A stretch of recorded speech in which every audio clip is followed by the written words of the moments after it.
Баршаңызға қайырлы күн. Бүгін сіздермен шахмат топ жасап үйренеміз. Видеодан ерекше болып шығады. Міндетті түрде видеоны соңына дейін көріп жасап көріңіздер. Және арнама жазылып лайк басып кетіңіздер.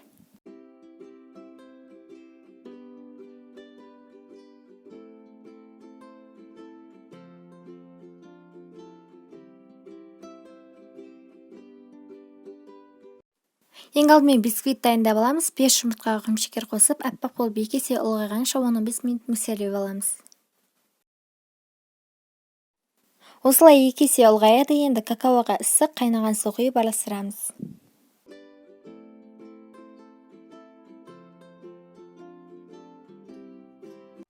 Жұмыртқалы массамызға пісте май мен какаоны қосып, тағы да миксерлеп аламыз. Ұнға разрыхите қосып, ыдыстың ішінде араластырып аламыз және електен 2-3 бөлікке бөліп қосып миксерлеп отырамыз.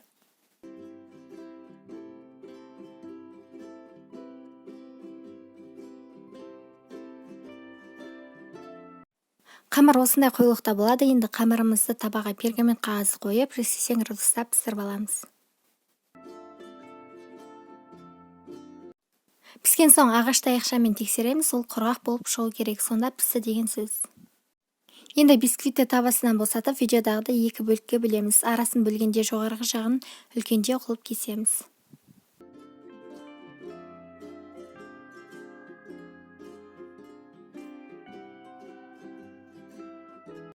Бисквиттің жоғарғы бөлігін осы видеодағыдай кольцоның түрлі ыдыстарының көмегімен бірдей етіп, шеңбер етіп кесіп шығамыз.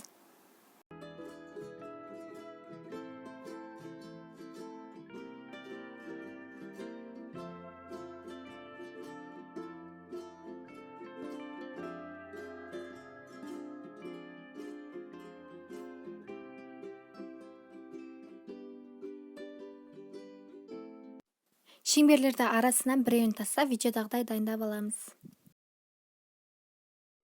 Ең соңғы бөлігін осындай насатканың көмегімен кесіп алдым.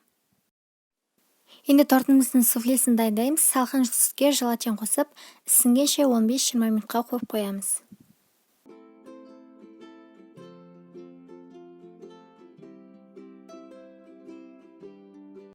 Оған дейін сүзбеге құмшекер қосып, вилкамен барынша еземіз, немесе блендер болса, блендермен түйіршіктерін езіп шығамыз.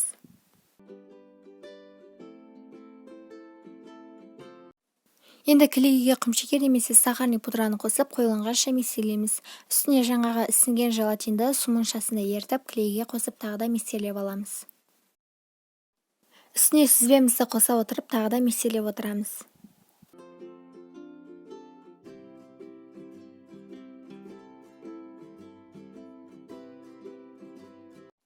Тортымызды жинаймыз, бисквиттің астыңғы бөлігін қойып, кольцо кигіземіз. Крем жағып, шеңберлерді арасына біреуін тастап, видеодағыдай орналастырамыз. Және арасына кремді құямыз, бетін тегістейміз.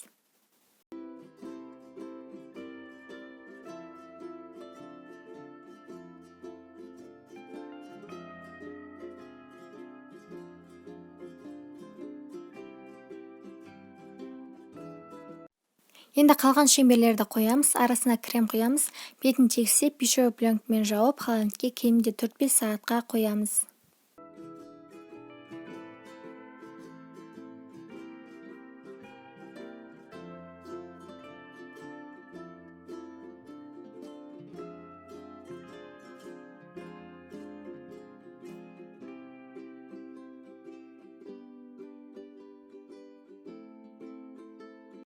Холодильниктен алып, тортты кольцодан ажыратамыз. Енді торттың бетіне какаодан шахмат жасаймыз. Қағаздарды осылай кесіп дайындап аламыз. Және торттың бетіне орналастырып, арасынан видеодағыдай біреуін алып тастаймыз.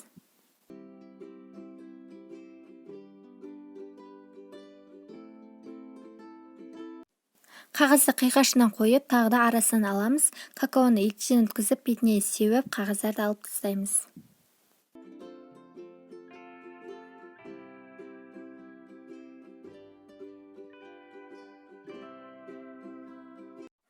Енді какаосы бар жерлерге дәл жаңағыдай қағазды қойып, какао себеміз.